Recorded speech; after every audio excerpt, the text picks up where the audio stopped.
गुजरात विधानसभा election के लिए अभी जिस तरह चुनाव प्रचार हो रहे हैं, गुजरात से ही निकले पीएम मोदी दिल्ली से गुजरात चुनाव प्रचार के लिए आ रहे हैं और वहीं दिल्ली की केजरीवाल सरकार भी यहाँ पर एड़ी चोटी का जोर लगा रही है। कहीं कहीं पर चुनाव के कोई भी सिंबल नज़र नहीं आते हैं, कोई पार्टी के सिंबल नज़र नहीं आते, मगर जिस गांव आमरोल गांव जहां हम पहुंचे हैं वहां पर आम आदमी पार्टी का इतना बड़ा पेंटिंग नज़र आया, तो मुझे लगा कि आपको भी ये बता दें कि दिल्ली से निकली सरकार कैसे छोटे छोटे गांव तक भी पहुंची है। ये दर्शाता है कि केजरीवाल सरकार क्या चाहती है, कहां पहुंचना चाहती है, गुजरात पर किस तरह कब्ज़ा जमाना चाहती है। मगर ये कैसे होगा वो 8 दिसंबर को पता चलेगा। अभी जिस गांव में हम आए हैं, आमरोल गांव, वहां के लोगों से बात करेंगे कि यहाँ कैसा है चुनावी मूड, गुजरात का चुनावी मूड किस तरह बदला है और क्या सोचते हैं लोग, ये जानने की हम कोशिश करेंगे। चुनाव का माहौल कैसा है यहाँ पर? भाई भाजपा चलती है। भाजपा चलती है, ऐसा है? दूसरी कोई पार्टी नहीं चलेगी? नहीं, कांग्रेस से आधा आधा है अभी। आधा आधा है। कांग्रेस भी है और बीजेपी भी है, दोनों आधा दोनों आधा। और ये पीछे आम आदमी पार्टी का दिख रहा है, उसका क्या है? आम आदमी पार्टी थोड़ा ચોથા ભાગનું જાય વારી। ચોથા ભાગનું જાય? કેમ એવું ચોથા ભાગનું જાય? આ બહારની સરકાર ખરી ને એટલે ગુજરાતના હોય તો સુધી બહારના ના લાવે। પણ કેમ ના લાવે? આ ભાજપે આ બધી સહાય આપી ને। શું સહાય આપી? બધી બહુ સહાય આલી છે। ખેતી કરો છો? હાસ તો ખેડૂતને જે 2000 રૂપિયા આપે છે સરકાર, એ મળે? મળે ને, મળી જાય। તો આપણે તો ખેતી છે જ મળે નહીં મળતા, પણ બીજા લોકોને મળે ને। બીજો શું ફાયદો થયો સરકારથી? ભાઈ બીજા તો ઘણા ફાયદા નહીં, ભાજપ વાળાએ ઘણા ફાયદા છે। કેટલી ગાયો ભેંસો છે તમારે? છે ને 2-3 છે। અચ્છા, ડેરીમાં દૂધ ભરો? કેટલા શું ભાવ આપે ડેરી વાળા? ડેરી વાળા આપે 65 થી 70 રૂપિયા 1 લીટરના। 65 થી 70 રૂપિયા જેવો ફેટ એવો ભાવ। એવું? મને તો કોઈ એવું કીધું તું કોઈ 25 આપે, કોઈ 44 આપે એવું કહેતા। ના ના, ફેટ હોય એવો ભાવ આપે ને। સરકારથી શું ફાયદો થયો છે? કોણ? આ લોકોને ફાયદો થયો એટલે તો ભાજપ લાવે છે ને। લોકોને ને, હું તમારી વાત કરું, તમને શું ફાયદો? મને તો કોઈ ફાયદો જ નહીં અત્યારે। કોઈ ફાયદો નહીં? કોઈ નહીં। તો પછી કઈ સરકાર આ વખત બદલવાનું કશું?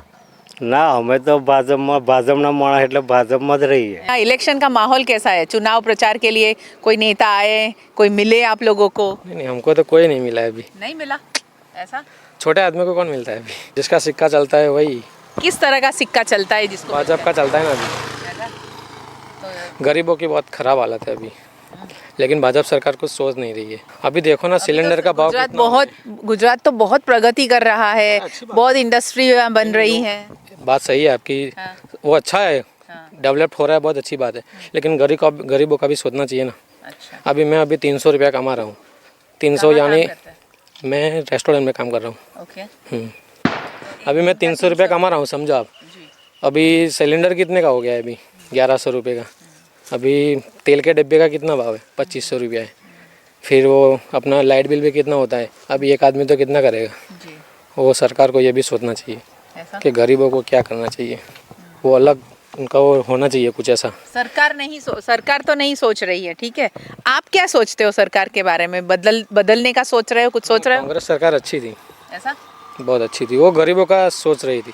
आपने मनमोहन सिंह का एक 2007 के अंदर उन्होंने दिया था, अर्थशास्त्र के कुछ बारे में बोल रहे थे वो, कि जो भाजपा सरकार आएगी तब ये पूरा अर्थतंत्र हिल जाएगा। आज यही पोजीशन है। डेवलप तो हो रहा है, लेकिन देवा भी वो बढ़ रहा है ना। फिर कितना देवा है? बहुत देवा है भारत देश में, ये भी सोचने की ज़रूरत है। बाकी तो अभी जो चल रहा है ईवीएम का गड़बड़ वगैरह, वो भाजपा सरकार ही आएगी वो तो। ऐसा आपको कैसे पता चलता है कि ईवीएम का गड़बड़ चलती है? सरकार तो ऐसा कहती है कि हम तो कुछ ऐसा नहीं करते हैं, हम तो हमारे दम पे बनाया है। वो नहीं अभी एक्सेप्ट कर रहे, तो ये क्यों करेंगे? ये तो सब बनाने की बात है। अभी क्या गरीब कुछ नहीं कर सकता गरीब। तो बदलाव के बारे में कुछ सोचते हो, लोगों से बात करते हो कि हमें ये महंगाई से बचने के लिए कुछ बदलाव लाना चाहिए, किससे कुछ बात करना करें? कोई चाहिए? सोचता नहीं है ना। लोगों से जब चुनाव आता है तब आता है नेता वोट लेने के लिए, ऐसा? फिर भाग जाते हैं, फिर आएंगे 5 साल के बाद, फिर वोट मांगने आएंगे, फिर क्या करेंगे? अभी तो मिडिल क्लास बहुत हैरान है, अभी बहुत ख़राब पोजीशन है मेरे मिडिल क्लास की। ये भी सरकार को सोचना चाहिए। बाकी काम तो अभी डेवलप तो हो रहा है, वो अच्छी बात है। आप दो चीजें कैसे बता रहे हैं कि डेवलप हो रहा है, सरकार सोच नहीं रही, सरकार सोच रही है तभी तो डेवलप हो रहा है? आप तो दोनों साइड पे गरीबों को बोल रहे साथ में हैं। लेके चले गए तो अच्छी बात है, ऐसा बोल रहा हूँ मैडम। अभी मैं 9,000 रुपया कमा रहा हूँ, 10,000 रुपया। अब मेरे अभी समझो मेरी शादी हो गई, बीवी बच्चे हो गए, अभी 10,000 ही कमाऊंगा तो फिर उनकी शादी का सोचना है, कैसे चलेगा? घर से वो भी सोचना चाहिए ना। और तो सही है, डेवलप तो हो रहा है, नाम भी बन रहा है अपना भारत का, अच्छी बात है। नाम बनने से लोगों के घर चलते हैं क्या? नहीं चलेगा कुछ। वो बड़े बड़े नेता अभी देखो ना, अभी 5 साल में, तो आप 5 साल के दोनों अंदर साइड से कैसे सोच रहे हो? कोई एक चीज डिसाइड क्यों नहीं कर पा रहे हैं? मुझे ये जानना है कि आप कोई एक बात पे क्यों डिसाइड नहीं कर पा रहे हैं कि सरकार खराब है या सरकार अच्छी है? दो में कभी से अच्छी है, एक कभी करें। खराब है। अच्छा, उनको चुनाव जीतना है तब अच्छी होगी, हाँ। फिर चली जाएगी तो मुसलमानों को। भाजपा सरकार ने अभी तक मुसलमानों के लिए क्या किया? कुछ नहीं किया, अभी कुछ नहीं किया।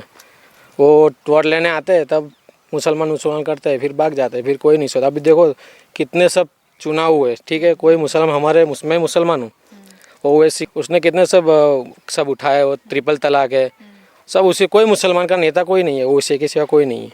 अब क्या करेंगे? अभी तो आप इतना आसान ऑन कैमरा बोल रहे हो, डर नहीं लगता? क्या डरने की क्या बात है? कोई कुछ नहीं कर सकता, ऐसा? बना तो एक दिन है ही।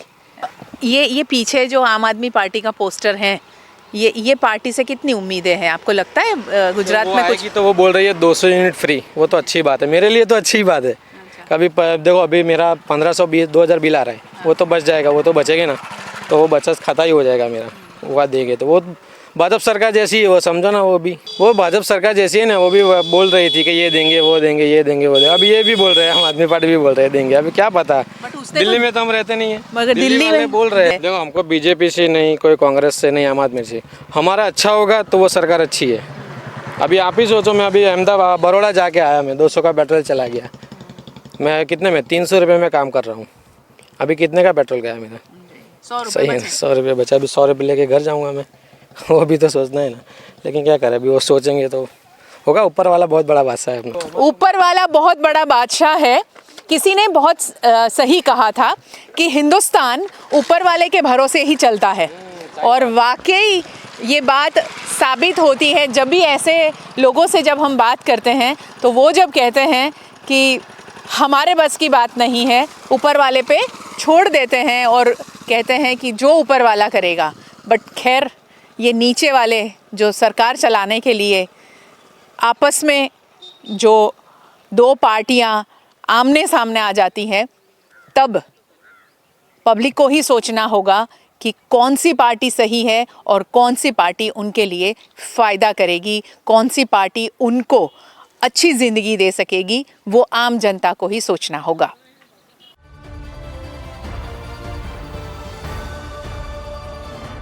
આ ઇલેક્શન આવ્યું, કઈ ખબર છે? આવ્યું ને. આવ્યું તો આવ્યા કોઈ નેતા મળવા આવ્યા? આપણને મળવા આવે, ગરીબને મળવા આવે. ના આવે? એવું? ગરીબને પણ મળવા તમારા ના આવે. વોટથી તો એ લોકો જીતતા હોય. હા, હે? આપણા વળતી જીતતા હોય. વોટ માંગતી વખત શું કહે એ લોકો? અમે તમારું કામ હશે એ કરી દઈશું, પણ મારે જ કશું કામ કર્યું જ નહીં. એવું? મારું ઘરું મંજૂર નહીં કર્યું, મારે છાપરું એ જોયા આવડે એ ચાલુ કર્યું છે. ચમ કે કશું કામ ધંધો તો હે નહીં, તો પછી આવું કરીને તો છોકરાને તો જીવડાવે, પણ ઘરવાળા ના હોય શું કરવાના? તો કેટલું કમાઈ લો રોજ? 100-150 રૂપિયા. આ તો મોંઘવારી વધારે વધારે કરાય છે, શું કરવાનું? વિધવા પેન્શન યોજના, એનો લાભ મળ્યો છે તમને? હા, એનો લાભ મળ્યો છે. મળ્યો છે? એ પૈસા આવે છે તમને? કેટલા પૈસા? એને 1200 રૂપિયા આવે છે. 1200 રૂપિયા એ શું થાય? છોકરો નેહાર જતો હોય. કેવી સરકાર જોઈએ?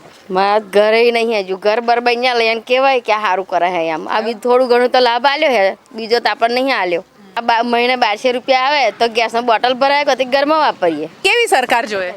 ભાજપ સરકારે આપણને બહુ સારું કર્યું છે. લોકોને જો વિધવાન પૈસા આલ્યા, મનાત મફત આલ્યું, આપણે એવું ખોટું તો બોલાય જ નહીં, બરાબર છે. એણે રસ્તા બધા બનાવ્યા, શું ખોટું કર્યું? સરકારને કશું કેવું છે? મોંઘવારી બહુ એટલે અમે ગરીબોને પોહાય નહીં. હે? તાર શું મોંઘું પડે સૌથી વધારે? તેલ મોંઘું, બધું મોંઘું. અમે ખપડી લઈને જઈએ ને આદરા તો કેટલા પૈસા લે? હા 70 રૂપિયા લે એટલામાં બધું નહીં લાવવાનું વેચાતું. કેટલા કલાક તમે મજદૂરી કરો કે 60-70 રૂપિયા મળે? 8 વાગે 8 થી 1 60-70 રૂપિયા જ મળે? દા એટલું જ? એટલું જ તો પછી એ તો કેવી રીતે પોસાય તમને? ના જ પોસાય ને. તો આવું કેટલા વર્ષોથી ચાલે છે? કેટલાય વાર હોય એ તો વધ્યા, પહેલાં તો ઓછા ચાલતા હતા ને હવે તો કે વધ્યા. આ વખતે ઇલેક્શન જે હમણાં આવ્યું છે એમાં વોટ આપવા જવાના? વોટ તો આપવાનો જ આ નહીં, કોને આપવાનો? કોંગ્રેસને લાવવાની. એવું અત્યારે તો ભાજપ બહુ સારું કામ કરી રહી છે એવું કહે છે બધા. પણ ગરીબોને તો ના પોહાય એવું? તા બધા નોકરિયાત હોય એમને પોહાય, અમને ગરીબને ના પોહાય. તા નોકરીવાળા એમને તો પગારથી પોહાય રે, પણ અમે અમારે જેવા તો અહીંયા ગામડામાં બધાને મજદૂરી મળી રહે ખરી? મળે, સિઝને મળે. હા, તો તમારા ઘરવાળા શું કામ કરે છે? એ લાકડા ભરવા જાય ટ્રેક્ટર લઈ. તો કેટલું કમાય? ચેલું 200 રૂપિયા રોજના 200 રૂપિયા? બસ પછી એટલામાં ઘર કેવી રીતે ચાલે બેન? કેવી રીતે થાય બધું? તો એવું જ તા નહીં પોહાતું ને, એટલે જ મોંઘવારી નહીં પોહાતી. તો ગેસનો સિલિન્ડર લો છો કે પછી ચૂલા પર જમવાનું બનાવો? ચૂલા ઉપર બનાવી.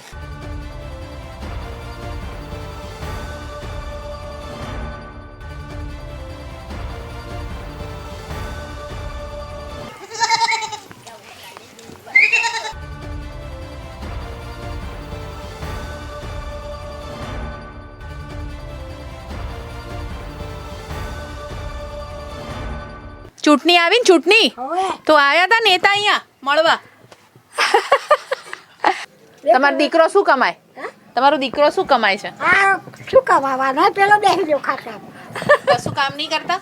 શું કામ છે એવું? આ ગામને કામ અહીંયા મળતું જ નથી? કશું નહીં.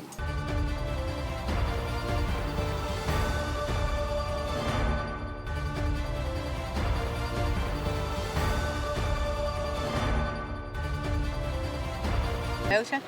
અમારે અહીંયા વર્ષોથી અમારા અમિતભાઈ સાહેબ છે, પાણીના રસ્તાના જે પ્રશ્નો છે એમનાથી સારા કામો થયા છે અને કરે છે, અને 4 સ્ટમ્પથી એ જીતાયા છે. અને આ વખતે લગભગ આવતી ચૂંટણીમાં તો 33,000ની લીડ કાઢી હતી, આ વખતે 50,000થી 55,000ની લીડથી જીતવાના. સરકાર અત્યારે મોંઘવારીમાં પ્રજા ત્રાહિમામ થઈ ગઈ છે. આ બધું બહુ નડતરરૂપ છે. પ્રજા એટલે લોકો પરેશાન છે એકદમ બિલકુલ. આ છોકરા જો બધાય બેકાર જ છે. આમરોલમાં કેટલી વસ્તી છે? આમરોલમાં 7,000ની વસ્તી છે. 7,000ની વસ્તી છે અને 4,300 વોટર છે. હા.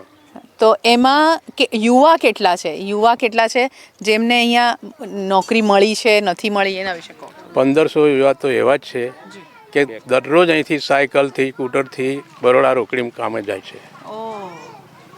બિલકુલ આ સરકાર નિષ્ફળ જાય છે. કોન્ટ્રાક્ટ પદ્ધતિ કંપનીઓમાં છોકરા જાય છે, 12 કલાકના 260 રૂપિયા આપે છે, તો પણ આ સરકાર કોઈ પગલાં લેતી નથી. એકદમ આ ગામમાં તમે જુઓ બેકારી છે, કોઈ મકાનની સુવિધા નહીં. જે જૂના મકાનો આ વર્ષે પહેલાં દાદીમાએ આગળ વાત કરી, જે 30 વર્ષ પહેલાં કંઈક એમને મકાન મળ્યું એ કોંગ્રેસની સરકારે જ આપેલા છે. ભાજપની સરકારમાં કોઈ પણ મકાન થયા નથી. અમારા ગામની હાલત તો જો એકદમ. અહીંયા જે સરકારી યોજનાઓ છે એ યોજનાઓનો કેટલો લાભ મળે છે? બિલકુલ નહીં, કોઈ નથી મળે. કોઈ નહીં. મકાન બનાવવા માટે, સંડાસ બાથરૂમ બનાવવા માટે જે સબસિડી આપી છે એ બધું મળ્યું છે? એ બધું અંદર ખાને બધા એમના મરત્યા ભેગા થઈને બધું ઠપ કરી ગયા છે. રોજી રોટી લેવા માટે તો બરોડા ચાલે છે, અને બરોડામાંથી જ બધું છોકરા બધી મહેનત કરીને પૈસા લાવે છે.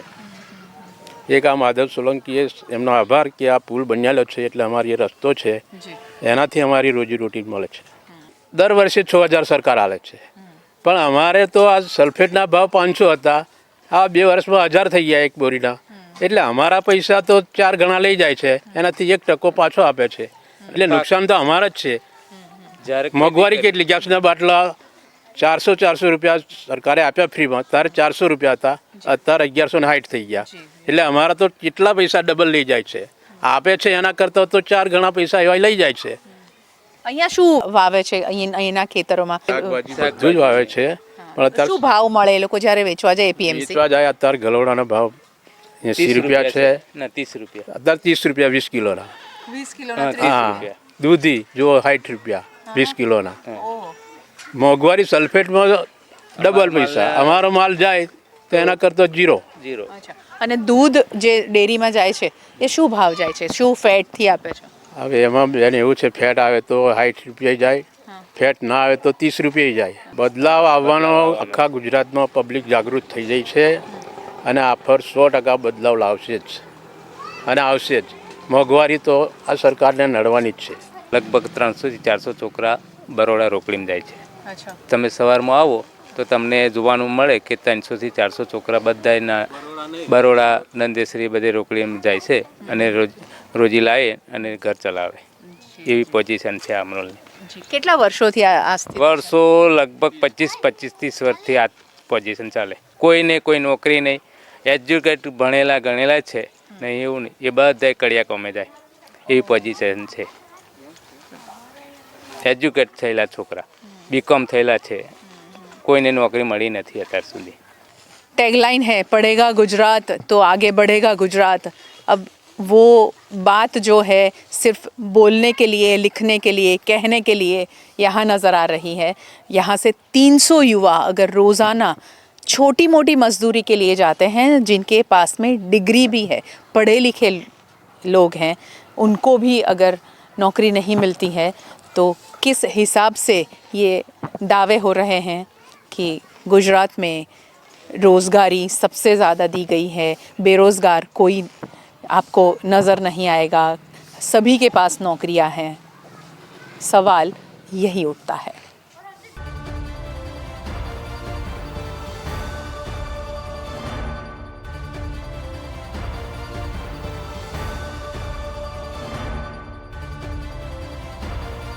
जिस गांव जाते हैं उस गांव में गैस का सिलेंडर, चूल्हा सब है, उसके बावजूद भी चूल्हे पे खाना बनता नज़र आ रहा है.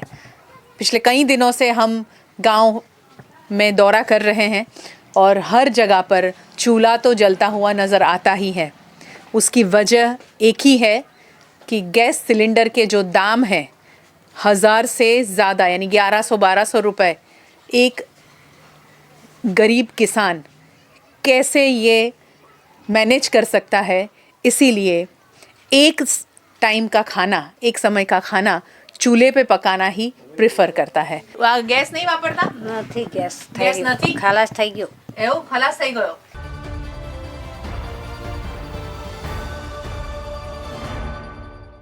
घूमते शाम हो गई है और गांव के छोर पर जब हम पहुंचे तो कुछ और लोग भी हमसे बात करना चाहते हैं कि वो सरकार में बदलाव चाहते हैं और इस बार चुनाव का क्या माहौल है.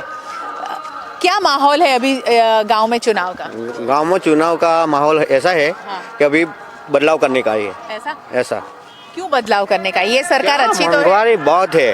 ऐसा हाँ, गैस का भाव जो और पेट्रोल का भाव जो सब बढ़ा दिया. ये सरकार चाहिए ही नहीं, भाजपा सरकार आना चाहिए ही नहीं. वो काम करेगी ही नहीं, इसका कुछ काम किया ही नहीं.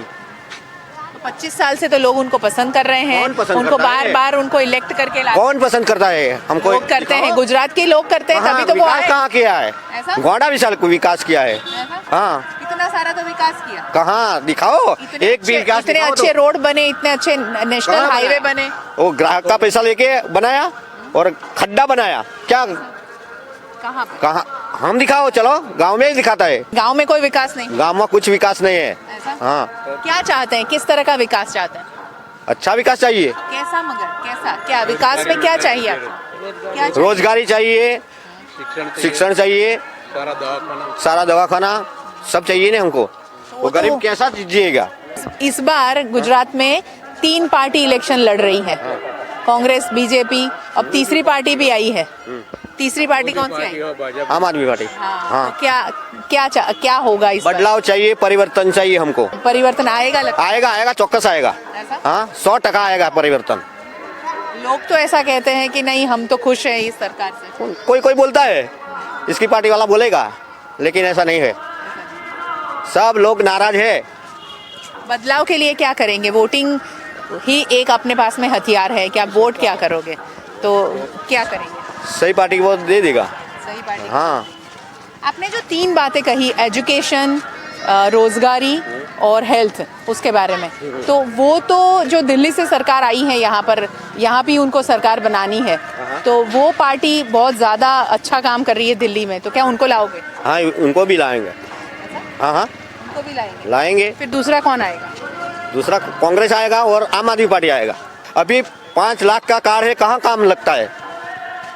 दवाखाने में जा के धक्का कराते हैं, कुछ काम तो करता नहीं इधर। कहाँ भी नहीं चलता है कार्ड भी। कार्ड लेके जाता है ना, तो आयुष्मान की बात, आयुष्मान कार्ड का बात बताता हूँ। डॉक्टर वापस भेजता है। हाँ, इधर कार्ड का कुछ होता ही नहीं है, इश्यू होता ही नहीं है, अभी नहीं चलता है। 50,000 का लगता है, 25,000 का नहीं चलेगा, ऐसा सबको धोखा देता है। कौन सी पार्टी उनको अच्छी जिंदगी दे सकेगी, वो आम जनता को ही सोचना होगा।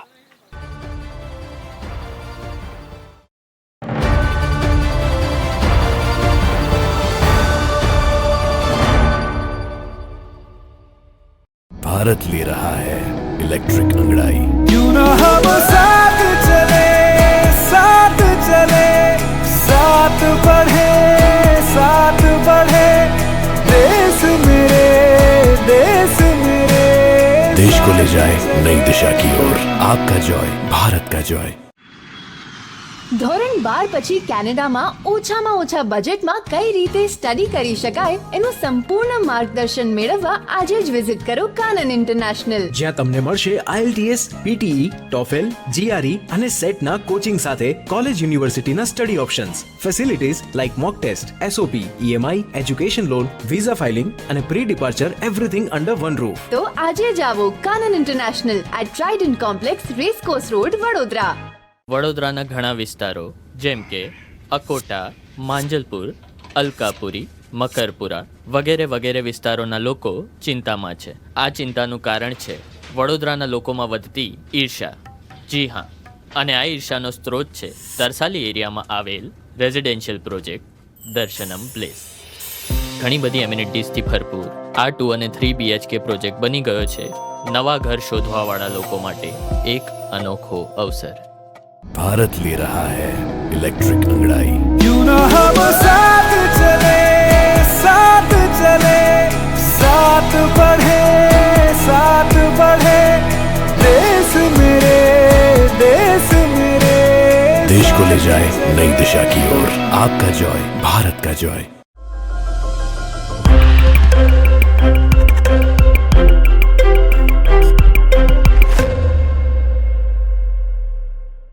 नमस्कार, मैं हूं मयूरिका और आप देख रहे हैं VNM टीवी। VNM टीवी पर लगातार गुजरात विधानसभा चुनाव 2022 की बात हो रही है। राजनीतिक दल तो आ ही रहे हैं, कैंडिडेट्स भी आ रहे हैं, पॉलिटिकल पार्टी की विचारधारा भी आप तक पहुंच रही है, लेकिन वोट आखिर हमें करना है, आम जनता को, आम नागरिक को करना है। और ऐसे में आम जनता क्या सोचती है, नागरिक, अग्रणी नागरिक क्या सोचते हैं, ये आप तक पहुंचना भी बहुत ज्यादा जरूरी है, क्योंकि ये वही लोग हैं जो सीधे सीधे आप कि में से निकल के यहाँ बैठे हैं। आज VNM स्टूडियो में हमने वडोदरा के 2 अग्रणी नागरिकों को आमंत्रित किया है और उन्हीं से मैं जानूंगी कि विधानसभा चुनाव का माहौल क्या है, उनके मन में क्या चल रहा है, पॉलिटिकल पार्टीज को लेकर, उनके कैंडिडेट्स को लेकर, और वोट आखिरकार उन्हें करना है तो क्या मन वो बना रहे हैं।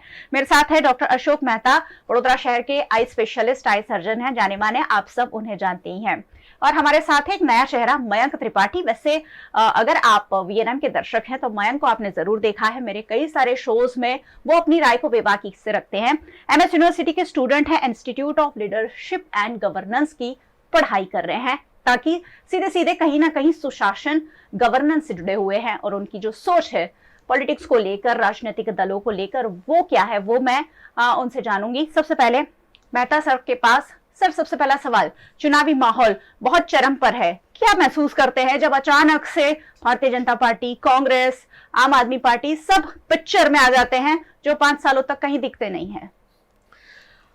चुनावी माहौल चरम सीमा पे है, वो तो बराबर है। बाकी ये काफ़ी सालों से, ये जब से बीजेपी की रूलिंग चल रही है तब से ऑलमोस्ट बीजेपी पार्टी तो ऑलमोस्ट इन इलेक्शन मोड ही रहती है, ऐसा हमने देखा है।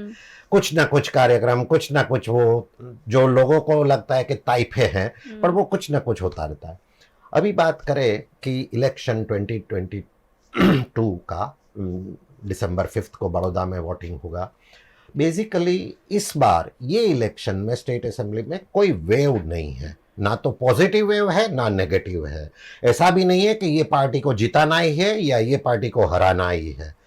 तो वेव की तो बिल्कुल कमी है, लहर जिसको बोलते हैं, लोक मिजाज जो है वो लहर में नहीं चल रहा है। अभी बात करें तो बेसिकली लोगों में परेशानी तो काफ़ी है। हम तो फील्ड में हैं, डॉक्टर हैं, 33 साल से पेशेंट के साथ डील कर रहे हैं, उसमें एजुकेटेड अनएजुकेटेड सब पेशेंट हैं। वो जो फीडबैक दे रहे हैं डे टू डे लाइफ में उनको जो परेशानियां हैं, हार्डशिप है, तो उसमें उनको बहुत निराशा है, हताशा भी है, गुस्सा भी है। तो उसका असर क्या पड़ेगा वो एक बहुत अहम बात है। तीसरी बात कि जो पार्टी ने आज सो कॉल्ड बीजेपी पार्टी ने जो उनकी बैकअप आरएसएस को एक तरह से हाईजेक कर लिया है, ऐसे पब्लिक भी मानती है और आरएसएस के काफी लोग भी मानते हैं। तो जो आरएसएस का एक नेटवर्क था बैकग्राउंड में और उनका फायदा हर हमेशा बीजेपी को मिल रहा था, पर्टिकुलरली वोटिंग में भी, तो उसमें कहीं भी कुछ न कुछ कमी जरूर दिख रही है। उसका इलेक्ट्रल वोटिंग में कितना असर पड़ेगा वो थोड़ा कहना मुश्किल है, क्योंकि वो बाद में कुछ मनोवैज्ञानिक कारणों के कारण या कुछ भी और कारणों के कारण शायद कुछ डाइल्यूट हो सकता है। बाकी आरएसएस विंग भी इतना तो दिखता है।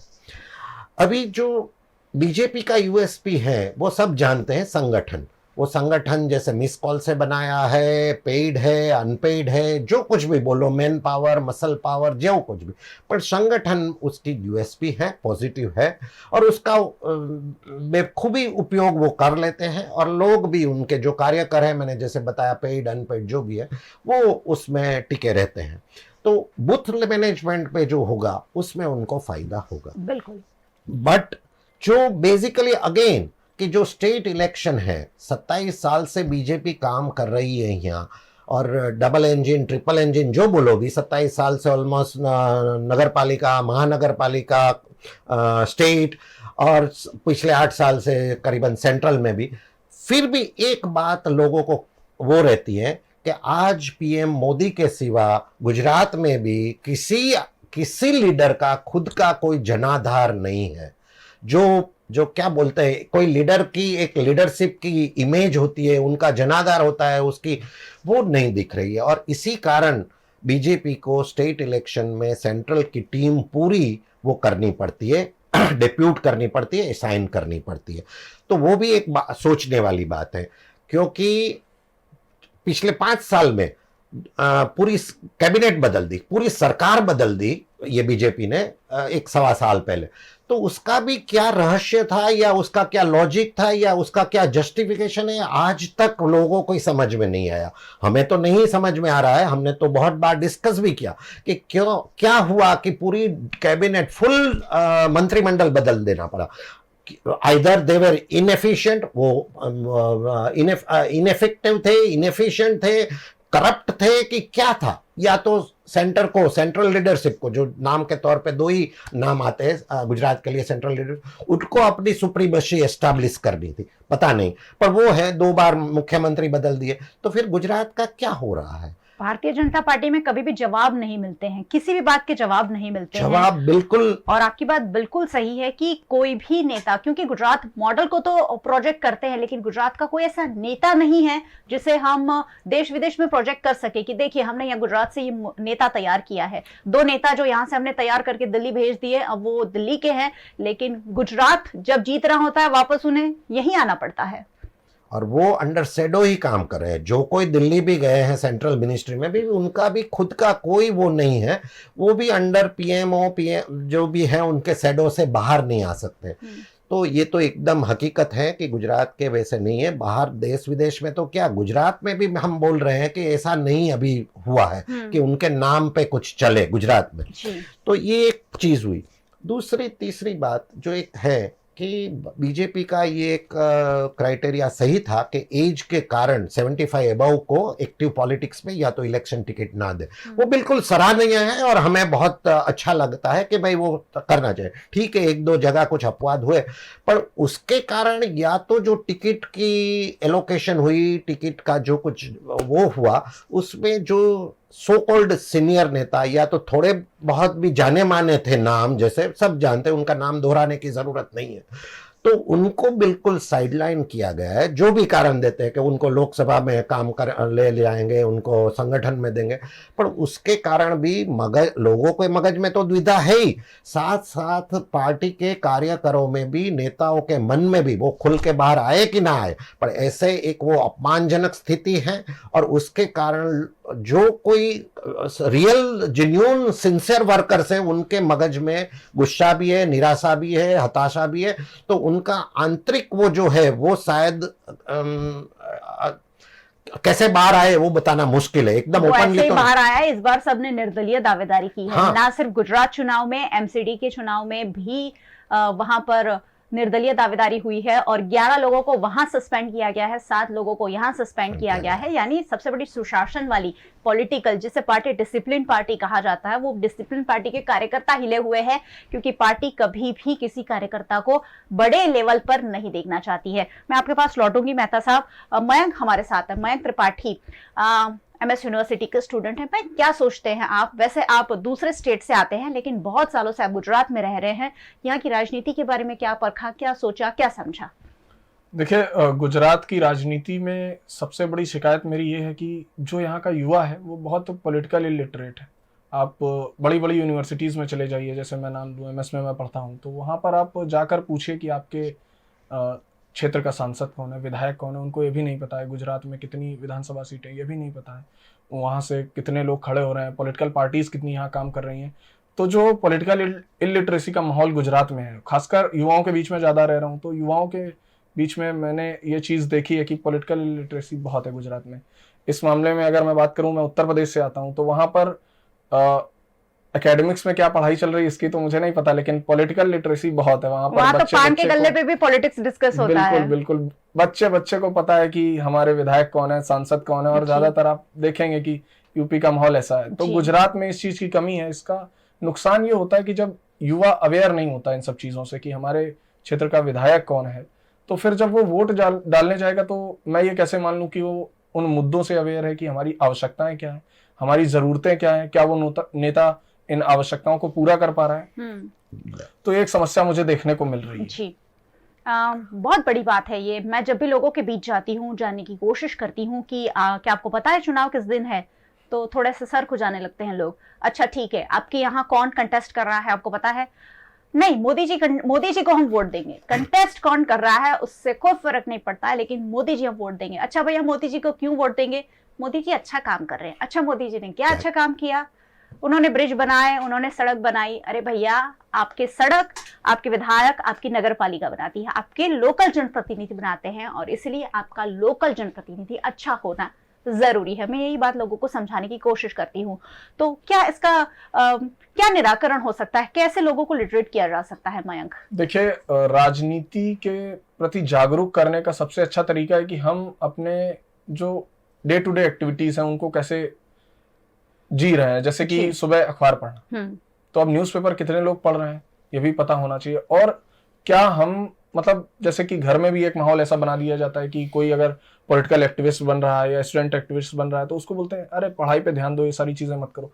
मेरे भी घर में शुरुआत में ये हुआ था। तो जब हम राजनीति को एक गलत नजरिए से दिखाएंगे लोगों के बीच में, तो हम ये कैसे आशा कर सकते हैं कि राजनीति में युवा है, कुछ अच्छा राजनीति के बारे में जाने। देखिए, just because you won't take an interest in politics doesn't mean politics won't take an interest in you. तो राजनीति में आप इंटरेस्ट नहीं ले रहे, इसका मतलब ये नहीं राजनीति आप में इंटरेस्ट नहीं लगी। आपकी चाहे एजुकेशन पॉलिसी आपसे सीधी जुड़ी हुई है, बिल्कुल जुड़ी हुई है। और अभी जैसे बोल रहे हैं कि दही पे टैक्स लगा दिया गया, ब्रेड पे टैक्स लगा दिया गया, तो ये सारी चीजें आप देख रहे हैं जब हो रहा है तो इनके प्रति जागरूक रहिए, उसमें पार्टिसिपेट करिए, प्रोटेस्ट कर सकते हैं हम अगर कुछ गलत हो रहा है। जब हम उसके प्रति अवेयर रहेंगे तो धीरे धीरे वो सुधार आएगा और लोग जागरूक होंगे। बहुत सारे लोग कहते हैं कि राजनीति में जिसको जाना बहुत पैसे की जरूरत है, बहुत हमें करप्ट या ये दंगाई टाइप या बाहुबली जैसा हमें बनना पड़ेगा, या हमारा कनेक्शन बहुत अच्छे होने चाहिए। ये सारी चीजें अभी हमारे देश की राजनीति में मौजूद हैं, लेकिन हम दूसरे देशों से सीख सकते हैं कि वहां पर ये सारी चीजें बिल्कुल नहीं। करप्शन कम है, वहाँ है, सब जगह कम है। लीडर जो भी हैं अच्छे हैं, पढ़े लिखे हैं। तो ये हम कैसे तय करेंगे जब हमारे युवा राजनीति को लेकर सजग होंगे, जागरूक होंगे, उसमें हिस्सा लेंगे। नहीं चुनाव लड़ पा रहे हैं तो एक मुहिम खड़ी कर सकते हैं हम कि प्रोटेस्ट कर सकते हैं, विरोध कर सकते हैं, कुछ गलत हो रहा है, बहुत सारी चीज़ें गलत हो रही हैं, तो उनका विरोध जब करेंगे तो उससे कुछ लोग आगे निकल कर आएंगे। आने वाले सालों में राजनीति अच्छी होगी, देश अच्छा होगा। इस तरह से हम कर सकते हैं। बिल्कुल, और इसलिए मैं हमेशा युवाओं को अवेयर करने की कोशिश करती हूँ। कोई भी मुद्दा हो, सामाजिक हो, चाहे देश का मुद्दा हो, चाहे पॉलिटिकल मुद्दा हो, मैं हमेशा एमएस यूनिवर्सिटी के स्टूडेंट्स के साथ हर वीक एक टॉक करती हूँ अलग अलग मुद्दों पर, क्योंकि युवाओं को जागरूक करना बहुत ज्यादा जरूरी है, क्योंकि वो ही देश का भविष्य है। मेहता साहब, भारतीय जनता पार्टी चलिए अच्छा कर रही है, उन्हें वोट भी कर रहे हैं, लेकिन लोग नाराज भी हैं। लोगों की नाराजगी कभी कभी बातों में, कभी कभी शब्दों में झलक कर भी आती है। वोट भले ही भारतीय जनता पार्टी को जाए, लेकिन लोगों की जो नाराजगी है, जो वोटों में तब्दील नहीं होती है, इसे लेकर क्या कहेंगे? नाराजगी जो है वो बहुत जायज़ है, सही है, बट एक ही चीज़ है, जैसे मयंक ने बताया कि आज लोग प्रोटेस्ट नहीं कर रहे थे। हम जब यूथ थे तो हमें पता है, याद है कि हमारे एक उससे पूरी एडमिनिस्ट्रेशन हिल जाता था। आज तो ऐसी हो गई बात कि लोग प्रोटेस्ट की तो बात छोड़ो कि कहीं कुछ वो करे स्ट्रांगली, पर इवन नॉर्मल वो रिप्रेजेंटेशन भी नहीं कर रहे हैं एडमिनिस्ट्रेशन के पास जाके कि इसको ईमेल से भेज के भी, कि फोन से, अभी तो सब ये इलेक्ट्रॉनिक वो हो सकता है, तो भी लोग वो नहीं कर रहे हैं, वो बोलने को ही तैयार नहीं है। बस वो सबसे बड़ी दिक्कत है। आप कोई भी पार्टी हो, कोई भी सरकार हो, कोई भी नेता हो, उनकी 100 में से 90 चीज को सराहिए, उनको बोलिए ठीक है, अच्छा है, अगर नहीं भी अच्छा है, पर ऐसी तो चीज होगी ना कि 100 में से किसी का भी 5 चीज तो गलत होगी, या तो उसमें कुछ सुधार जरूरी है। क्या हमारे पास कोई विकल्प नहीं है? आज कोई 5 चीज को भी बताने को तैयार नहीं है। मैं वही बोलता हूं कि हम मानते हैं, मान लो कि ये सरकार की जिम्मेवारी है, ये एडमिनिस्ट्रेशन की जिम्मेवारी है। जैसे छोटा सा एग्जाम्पल दे कि ये बड़ौदा में ब्रिज बन रहा है, 5 साल से बन रहा है, टाइम बाउंड कुछ नहीं हो रहा है, टाइम बाउंड ना होने के बाद भी उसका सर्विस रोड भी ठीक तरह से नहीं हुआ। मॉनसून में, बारिश में कितनी परेशानियां हुई, तो भी वो लोग वो भी नहीं करना चाहते। और बड़ी बड़ी बातें, smart city, wifi, public wifi, उसका कोई हिसाब नहीं मांग रहा है कि 7 साल से स्मार्ट सिटी का क्या हुआ, पब्लिक वाईफाई में इतने करोड़ खर्चा कर दिया तो क्या हुआ। तो एटलीस्ट उनका एडमिनिस्ट्रेशन से, नेताओं से, सरकार से पूछिए, सवाल पूछिए, प्रोटेस्ट मत कीजिए, धरना मत दीजिए, और तो वो जरूरी है। अभी जो आपने बात कही कि क्या विकल्प नहीं है, वो उसमें ऐसी बात है कि ये जो मास हिप्नोटिज्म हो चुका है लास्ट 5, 7, 10 साल में, 15 साल में, कि there is Tina factor, TINA, there is no alternate. तो वो मास हिप्नोटिज्म बोलो, मास मेस्मराइजेशन बोलो, वो हमारी हिसाब से तो बिल्कुल गलत है। वो कोई भी फील्ड है, पर उसमें मास हिप्नोटिज्म, मास मेस्मराइजेशन गलत होता है। पर एक चीज मैं बताऊं कि अभी अभी वो टीना फैक्टर का भी लोगों में एक अलग वो निकला है कि टीना ट्राइड इट, नॉट अगेन। टीना अभी ट्राई बहुत कर लिया, नॉट अगेन। अगर वो चीज अगर आ गई बैलेट में तो उसका असर काफी पड़ सकता है। चलिए देखते हैं, 8 दिसंबर को मैं फिर चुनाव के परिणामों के साथ बैठूंगी, आप जैसे लोग भी यहाँ बैठेंगे, और फिर हम इस बात पर डिस्कस करेंगे कि नहीं, हमें उससे नहीं है फर्क कि किसकी सरकार बने, किस पार्टी की बने, हम भी जो पार्टी से जुड़े हुए हैं, पर सवाल वो है कि 100 में से एटलीस्ट 3-5% में भी आप सवाल उठाइए, उसका रिड्रेशल मांगिए, विजिलेंस रहिए। आजकल जो चल रहा है, बस मतदान करो, मतदान करो, हेवी वोटिंग करो, मतदान जागृति अभियान, क्या क्या वो अभी देखो, इस देश को, इस लोगों को मतदान जागृति की जरूरत नहीं है, वोट कैंपेन जागरूक करने की जरूरत नहीं। सिर्फ वो बताइए कि जो भी मतदान करो सही करो, सही कैंडिडेट को समझो, सही मुद्दे समझो, सही पार्टी को समझो, वन साइडेड या पोलराइजेशन ना हो, और कोई भी प्रलोभन में मत आइए। और जो भी करो वो सोच समझ में के करो। बिल्कुल सही बात और है। सोच समझ में करने का वही उदाहरण है कि अगर आपको लगता है कि ये खाना सही होगा कि नहीं होगा तो हम खाना अवॉइड करते हैं, ना खाते हैं ना करते हैं, तो वो बेहतर रहेगा। बाकी टीना फैक्टर के आधार पे या तो और कोई फैक्टर के आधार पे अगर गलत सलत वोटिंग कर दिया तो उसका बहुत खराब इफेक्ट। चलिए, टीना फैक्टर इस बार चलेगा कि नहीं, उस पर तो नजर बनी रहेगी। भाई, आप कुछ स्टडी भी कर रहे थे, रिपोर्ट्स भी आपने तैयार की हैं पॉलिटिकल पार्टीज को लेकर, गुजरात की जो स्थिति है राजनीतिक दलों की, क्या कहती है आपकी रिपोर्ट? देखिए, मैंने जो स्टडी किया है गुजरात पॉलिटिक्स पे, सबसे बड़ी चीज़ क्या है, यहाँ पर बीजेपी ने एक बहुत ही अच्छा अपना सिस्टम रेडी कर लिया है, जो मुझे नहीं लगता आने वाले कुछ सालों में कोई पॉलिटिकल पार्टी तोड़ पा रही है उसे। जैसे आप देखेंगे, आम आदमी पार्टी अभी गुजरात में कैंपेनिंग बहुत जोरों शोरों से कर रही है, लेकिन उसका कितना प्रभाव पड़ेगा ये नहीं दिख रहा है। हम अगर उनका पुराना इतिहास देखें उठाकर की, कैसे उन्होंने हर जगह जाकर सीएम कैंडिडेट अनाउंस कर दिया और उसके बाद क्या हुआ वो तो सब देखने में आया जी। लेकिन आप ये देखेंगे जब कि कोई नई पॉलिटिकल पार्टी किसी भी स्टेट में जा रही है, जैसे कि आम आदमी पार्टी गुजरात के अंदर आ गई है, लेकिन वो कितना प्रभाव डाल पा रही है ये तो अलग बात है, उसको काम नहीं करने दिया जा रहा है, ऐसा देखा जा रहा है। बहुत सारी स्टडीज ऐसी हो रही कि जितनी भी पॉलिटिकल पार्टीज अपने रीजन में प्रभाव रखती हैं, जैसे उत्तर प्रदेश में समाजवादी पार्टी, भारतीय जनता पार्टी और बहुजन समाजवादी पार्टी, तो वहां पर कोई नई पार्टी आ रही तो उसको बी फैक्टर जैसे विरोधी तैयार नहीं होने देना चाहती है विरोधी नहीं, अपोजिशन कहीं ना कहीं वीक हो रहा है, और ये लोकतंत्र की सबसे बड़ी हत्या है। सबसे बड़ी हत्या है, क्योंकि अगर अपोजिशन नहीं तो सवाल कौन खड़ा करेगा जी। और मैंने बताया पॉलिटिकल इलिटरेसी ऐसा नहीं सिर्फ गुजरात में, पूरे इंडिया में बहुत जगह है, तो जनता जागरूक है नहीं, अपोजिशन है नहीं, तो हम जो सरकार है उसको सवाल कैसे करेंगे, और विरोधी तैयार ना हो इसके लिए हम बहुत सारी चीजें प्रयोग में ला रहे हैं, बहुत सारी ऐसे एक्टिविटीज कर रहे हैं जो कहीं ना कहीं अपोजिशन को वीक कर रहा है। सरकार में आप रहिए अच्छी चीज है, काम करिए वो भी अच्छा, लेकिन अपोजिशन को वीक करने में आप लगे हैं। जैसे कुछ बोल रहे हैं कि कांग्रेस मुक्त भारत जी। तो कांग्रेस मुक्त भारत अगर हो जाएगा तो क्या भारत सही में भारत रहेगा? वो कांग्रेस वाले भारत में बीजेपी में आ जाती है, खरीद फरोख्त करते हैं। वो एक टर्म भी चल रहा है कि बीजेपी कांग्रेस युक्त बीजेपी, तो ये सारी चीजें भी होंगी ना। फिर कहीं ना कहीं मैं देख पा रहा हूँ कि आने वाले सालों में बीजेपी 2014 से पहले और 14 के बाद जो हुआ है बीजेपी के अंदर, पहले एक विचारधारा के लोग उसमें रहते थे, विचारधारा के बाहर के लोगों को टिकट नहीं देती थी, वो बहुत सारे नियम थे, लेकिन आज क्या है कि विनेबिलिटी देख रहे हैं, कौन कैंडिडेट जीत रहा है उसको अपनी पार्टी में कैसे करना है, कोई भी पार्टी हो, मैं किसी एक पर निशाना नहीं साध रहा हूँ, हर एक पार्टी ऐसा देख रही है कि अभी 75 हमने एज रख दी थी, लेकिन हमें किसी ऐसे इंसान को टिकट क्यों देना पड़ रहा है जिसकी एज 76-77 है, क्यों? क्योंकि वो इंसान कहीं निर्दलीय न लड़ जाए, वो पार्टी से भी ऊपर उठ चुके हैं, पार्टी से ऊपर उठ चुके हैं, पार्टी पीछे व्यक्ति आ गए, और उनका जनाधार इतना है कि अगर वहां से उन्हें टिकट नहीं दिया जाता मांजलपुर से तो वो सीट बीजेपी हार जाती, बिल्कुल हार जाती है, ऐसी बहुत सारे लोगों ने बताया और ये होता भी जी।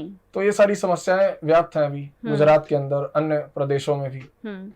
गुजरात की जनता जो है भारतीय जनता पार्टी से खुश है या नाखुश है, कुछ ऐसा स्टडी है क्या आपके पास? देखिए, बीजेपी के पास सबसे प्लस फैक्टर ये है कि उनके कोर वोटर जो है वो कभी हिलते नहीं, कभी मतलब 15-20 साल में एक बार हिलते हैं। बीजेपी के पास गुजरात के अंदर कम से कम, मेरी स्टडी ये बताती है कि 30% ऐसे लोग हैं जो पिछले 30 सालों से और उससे पहले से बीजेपी को वोट कर रहे हैं जब वो अलायंस के साथ थी। तो जो कोर वोटर है वो हिलता नहीं है, नाराज है, उनकी समस्या है कि यहाँ की बिजली महंगी है, यहाँ पर अनएम्प्लॉयमेंट है, पेपर लीक हो रहे हैं, समस्या है, उनको भी पता है और वो उससे खफा भी है, गुस्सा है, लेकिन वो फिर भी बीजेपी कर रहे हैं। वजह?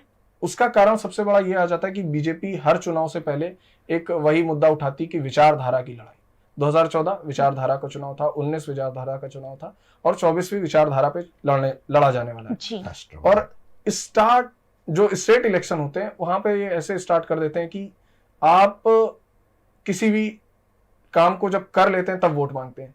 यहाँ पर उल्टा हो रहा है कि हम काम हमने नहीं किया लेकिन हम यूसीसी फॉर एग्जांपल हम लेते हैं, यूसीसी हम लाएंगे करेंगे, ये बताना कमेटी बनाकर रख दी, कमेटी बनाकर रख दी और उसका फायदा ले रहे हैं, बस फायदा ले रहे हैं।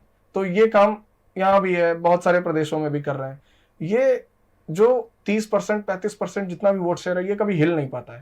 बाकी 15-20% लोग ऐसे होते हैं जो देखते हैं कि हमें डायरेक्ट बेनिफिट मिला है, तो बीजेपी को ऐसे हेल्प कर रहा है, जैसे प्रधानमंत्री आवास योजना। जी।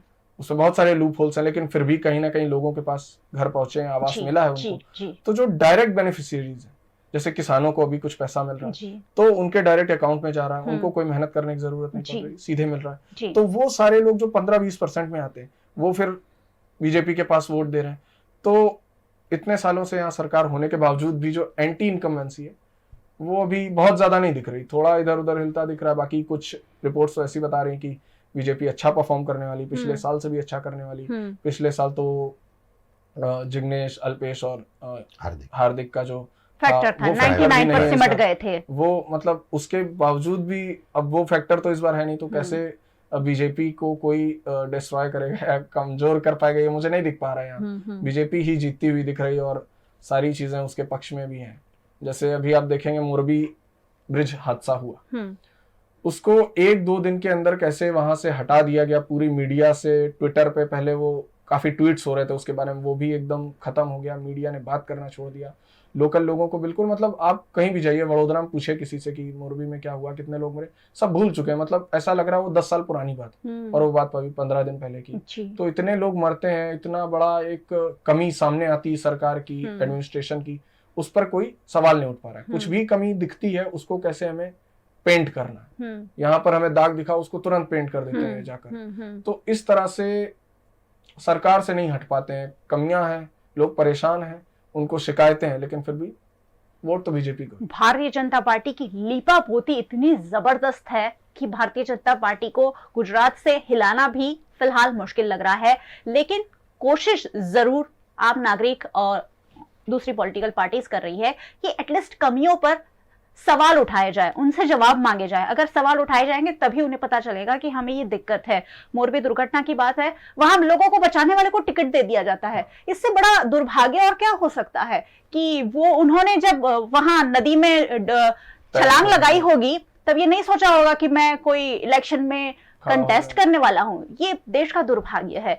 किसी आदमी की लॉयल्टी को खरीदने वाली बात है, चलिए अलग बात है पूरी, लेकिन सब कुछ सोचना है, सब कुछ परखना है। जब आपके बीच हाथ जोड़कर प्रत्याशी आ रहे हैं, उनसे सवाल तो पूछिए कि भैया ये रोड 5 साल से नहीं बने हैं, आप फिर 5 साल में वोट मांगने आए हैं, कैसे हम आपको वोट दे दें। फिर भी वोट पड़ेंगे, चलिए पड़ेंगे, कोई बात नहीं। अगर वोट करना है एक आम नागरिक को, क्या सोच के जाना चाहिए उसको कि मुझे 5 साल के लिए मेरा नेता चुनना है। पार्टी को भूल जाते हैं, सब कुछ भूल जाते हैं।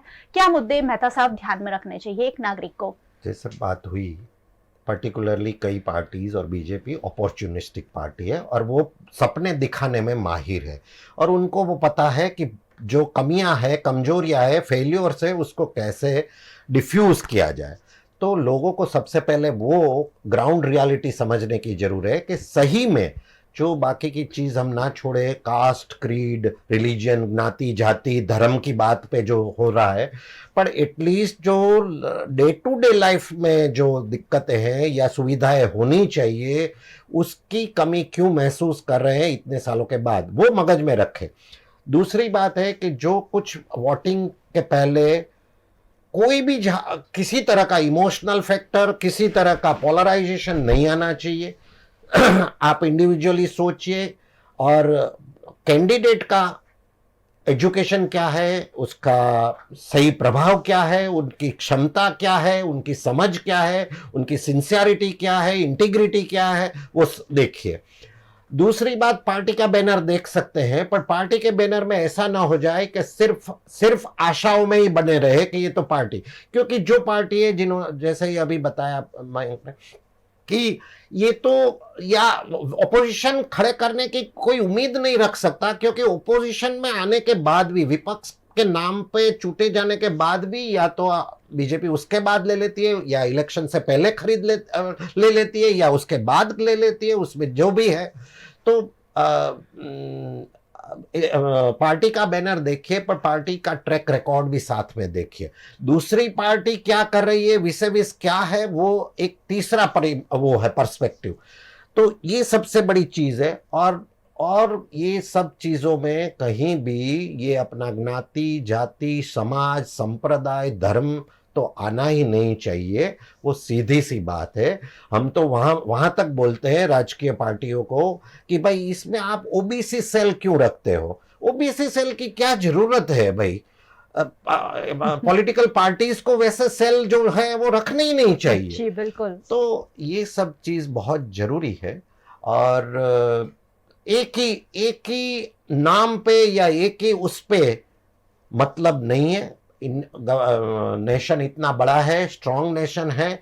पीछे की बात छोड़ो, वो बात अलग है। आज से 35-40 साल पे भी मान लो कोई बोले तो थी, खाम थियरी थी 40 साल पे, पर उस टाइम का इंडिया अलग था। अभी जो जैसे जैसे ग्रो कर रहा है, जैसे जैसे हम फ्यूचर का देख रहे हैं, आज के यूथ जो 35 साल तक के, उन्होंने तो गुजरात में बीजेपी के सिवा किसी का एडमिनिस्ट्रेशन रूलिंग देखा ही नहीं है, क्योंकि 27 साल से ऑलमोस्ट सब जगह महानगर पालिका, नगर पालिका और स्टेट में उनका ही है। तो वो लोगों को तो पता ही नहीं है, बस मन में एक वो आ गया है कि बस ये है। तो ऐसा मत कीजिए और बैलेंस सोच समझ के कीजिए। सिर्फ ज्यादा मतदान जरूरी नहीं है, सोच समझ के सेंसिबल मीनिंगफुल वोटिंग जरूरी है। बिल्कुल सही बात है। एक साड़ी में या एक बिरयानी की पार्टी में बिकने की जरूरत नहीं है। आपका वोट बहुत कीमती है। पिछले दिनों रोहित प्रजापति आए थे, जो वडोदरा शहर के अग्रणी नागरिक है। उन्होंने कहा था कि इस उंगली की ताकत दिखानी है। इस उंगली की ताकत आप दिखा सकते हैं। मैं एंड नोट पर क्या जोड़ना चाहेंगे? आप सबसे पहले तो पॉलिटिक्स में देखिए कि आपके क्षेत्र में कौन नेता लड़ रहा है। आप कहीं मोदी जी आपको कुछ करने नहीं आएंगे। Too much dependent on Modi ji, ऐसा बोलते हैं कई बार।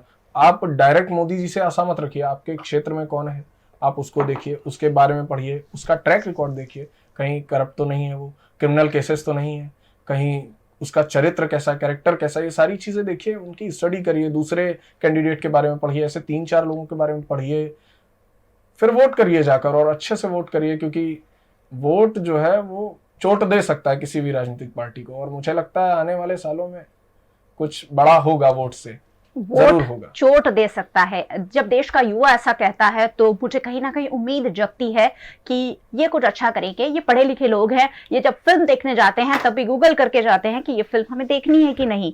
तो नेताओं के बारे में तो गूगल कर रहे हैं ना आप? नहीं कर रहे हैं तो वीएनएम देखिए। यहाँ रोज मैं हर एक पार्टी की विचारधारा को आप तक पहुंचा रही हूँ, सिर्फ इसलिए कि आप उन्हें परखें। वोट आपको करना है, किसे करना है वो आपको तय करना है, लेकिन उनकी विजन और उनकी सोच को तो जानिए। उनके क्या इरादे हैं, 5 साल तक आपके लिए क्या योजना है, वो तो आप जानिए। वीएनएम देखते रहिए। वीएनएम पर रोजाना यही चर्चा हो रही है। मेहता साहब, बहुत बहुत शुक्रिया हमारे साथ जुड़ने के लिए, और मयंक आपका भी बहुत बहुत शुक्रिया हमारे साथ जुड़ने के लिए। आपका बहुत बहुत शुक्रिया, और आपको तो जुड़े रहना है। 8 दिसंबर तक रोजाना ये हैमरिंग में जारी रखने वाली हूँ। वोट करना है, लेकिन सही वोट करना है। वोट नहीं, सिर्फ वोट करने से फायदा नहीं होने वाला है, सही वोट करना है। आपकी जो जरूरतें हैं उसे ध्यान में रखकर वोट करना है। वीएनएम टीवी को आप यूट्यूब चैनल पर देखते हैं, देखते रहना है, फॉलो करना है, सब्सक्राइब करना है वीएनएम के चैनल को। अगर नहीं किया है तो फेसबुक पर फॉलो करिए, वहां शेयर करते रहिए। ये बातें हर नागरिक तक पहुंचना जरूरी है, क्योंकि वो वही बातें हैं जो आपके मन में, आपके दिमाग में चलती है। आप हमें डेली हंट, वोडाफोन टीवी, जियो टीवी जैसे ओटीटी प्लेटफॉर्म्स पर 24 घंटे लाइव देखते हैं। देखते रहिए, हमेशा जुड़े रहिए वीएनएम के साथ। नमस्कार।